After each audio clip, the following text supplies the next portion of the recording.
الله الوطن الملك. بسم الله الرحمن الرحيم. الاسم إدريس يزامي حسن. عندي في هاد السياحة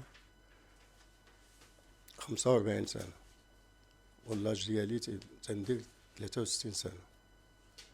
دوزت هاد المهنة 45 سنة، ودوزنا الامتحان الأول في 2018 والامتحان الثاني في 2023.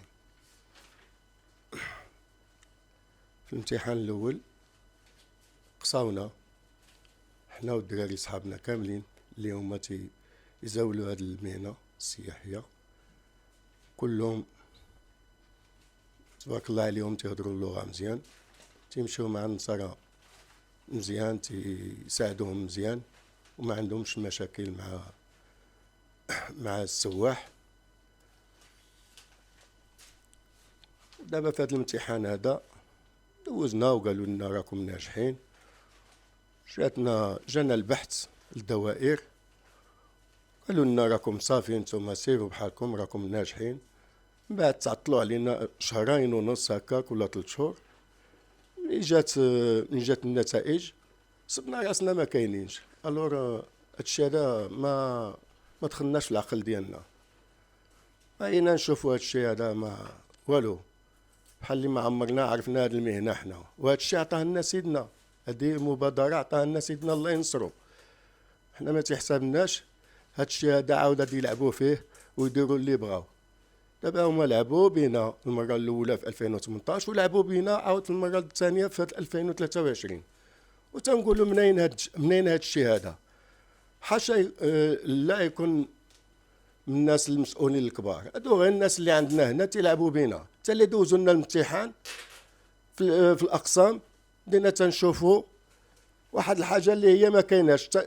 انا ملي جيت ندوز الامتحان في الباب قال لك سين واحد الدقيقه، دخل بدا تيهضر مع السيد، وملي دخلت انا قالوا لي صافي سير بحالك راك ناجح، سير بحالك صافي ما تزيدش تخمم في هادشي. الله يعاون، الله يجازيكم بخير. راني عندي مرا كونسير، وراني هادي 45 سنه وانا في هاد الحرفه، وانا ما نصيبش شي حاجه اخرى ما نعمل من غير هاد الميدان.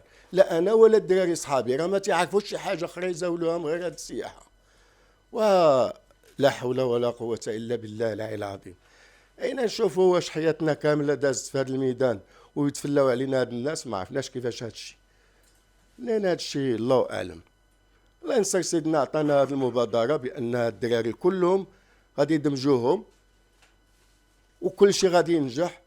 وساعه دخلوا لنا ناس اخرين اللي هما ما تعرفوش في هذا الشيء هذا، ما تعرفوش نهائيا في هذه المهنه. واش الانسان اللي هو ما عمرو دوز حتى عامين في المرشد غير نظامي وفي التالي صبح بنت ولا ولد اخر هما تيقراو، هذوك يمكن لهم يدوزوا مبادره مع الناس اللي هما تيقراو. ما حنا ما قريناش، حنا قرينا مع النصارى وعرفنا هادشي مع النصارى. حنا ماشي غير جينا وتعلمنا هذا الميدان، هادشي هذا ساكننا في الدم ديالنا. راه ما عندهم ما يديروا لنا، واخا يعياو يمنعونا، حنا هادشي هذا هو اللي تنعرفوا، والدراري ديالنا هما اللي تيعرفوا غير هادشي هذا. راه ما يمكن لهمش يزاولوا شي مهنه واحده اخرى، واخا تيدخلوا المحلات تيديروا البيع والشراء راه غير من الخوف. علاش؟ عياو ساعه القبض، ساعه تيمشي يبات ليله يومين ويخلص الكفالات. هادشي راه بزاف حشومه.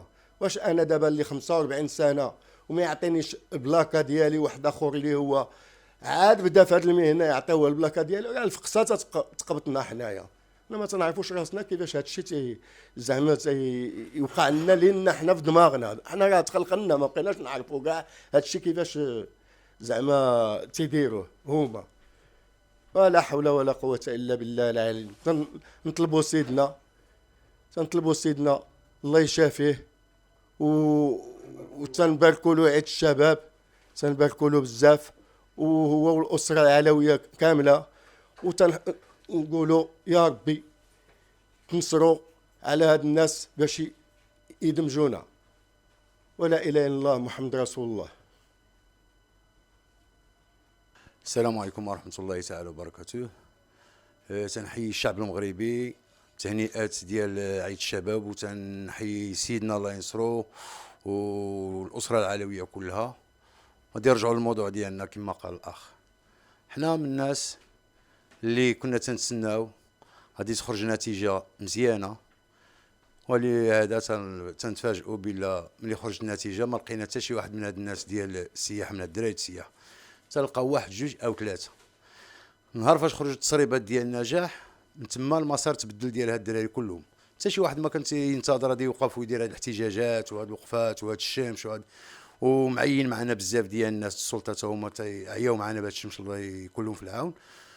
ولكن المشكل فين هو؟ وهو ما بين جهه فاس مكناس 95 حتى 97% اللي تقصات. شنو هو المشكل؟ مثلا مراكش فيها واحد النسبه اكثر من فاس، مدن العبور فيها اكثر كاع هذيك ديباسات لا ليميت، وفاس اللي يعني جوهره ديال المغرب وتيقولوا هي الاولى في السياحه والناس ديالها كرماء وكذا، تحطموا واحد التحطيمه لا مثيل لها. حنا دابا ما تنهضروا حتى على حاجه وما تنطلبوا حتى شي حاجه، تنطلبوا غير اللي عطانا سيدنا الله ينصرو. هذيك امانه عطاها سيدنا، قال لهم غادي تعطيوها اندماج لدوك الناس ولاد مدينه فاس اللي كبروا في السياحه بما يسمى فوقيد. حنا تنهضروا بالمغربيه نيشان، حتى واحد ما توصل بها. شنو هو الحل؟ الله اعلم. غنشيروا لشي واحد الله اعلم، نديو الاسم ديال شي واحد ما يمكنش، ولكن حنا مازال عندنا الحق تنهضروا مباشره مع محمد السادس نصره الله، هو الذي نصفنا وهو الذي يبين لنا الحق ديالنا. علاقاش هذيك بحال بركه عطاها لهاد الناس هادو كلهم وتحيدت لهم، راه لا يعقل. عندك شي حاجه ديالك وجيت حيدتها لك، راه غادي تبقى تابعني عليها، سوا في هاد الدار سوا في ديك الدار. حنا وقع لنا دابا بحالاش غندخلوا فواحد شويه ديال المستملحات، وقع لنا بحال شي وحدين جالسين في شي حديقه، واحد جاب طويجن، واحد جاب دجيجه، واحد جاب خضيره، واحد جاب زويته، واحد ناتصو بالعافيه، ملي طاب الطاجين وعطات الريحه ديالو قلبنا عليه ما لقيناش، شكون اللي كلاه ما عرفت، الله اعلم. هكا وقع لنا حنايا. حنا دابا ما تنتهموا حتى شي واحد، تنطلبوا غير الله وسيدنا والوزيره ديال السياحه الله يجازيها بخير تعاود النظر في هذا الملف هذا مزيان، ودمجنا وتشوف ما بينها وبين الله وراضي تلقى الحل. بقاش هاد الناس هادو ما تيطالبوا حتى شي واحد، راه من 9 الصباح وحنا واقفين في الشمس. اليومنا هذا مازال كاين اللي مازال ما تغدى، كاين اللي مرتو مريضه. هاد السيد هاد الاخ هذا دابا اللي هضر راه هضر على صواب، راه مرتو كونسير صافي ديزاني هو تيعالج فيها. شنو يعيا ما يبيع في حوايج، ويعيا ما يخدم فوندور، يعيا ما يطير. راكم عارفين التكاليف ديال الدواء. واحد الاخ معانا راه سمي الاسم ديالو دريس، دابا حاليا مرتو راه في الرباط وراه جالس معاها في الرباط تيتداوى على كونسير على الراس، ومخلي ولادو مع مو، تيعيط وتيبكي تيقول لك واش نسمح في مرتي ونجي يعني الله من هذا منكر. يشوفوا فينا بعين الرحمه. حنا ما تنطلبوا، مازال تنأكد، ما تنطلبوش ما تعطيوش يدينا لشي واحد، حنا تنعطيو يدينا لله ولسيدنا، هو اللي عطانا هذه المبادره، هو اللي يفاجئ علينا. الله يجعل ربي يفاجئ عليه دنيا واخره. والسلام عليكم ورحمه الله تعالى وبركاته.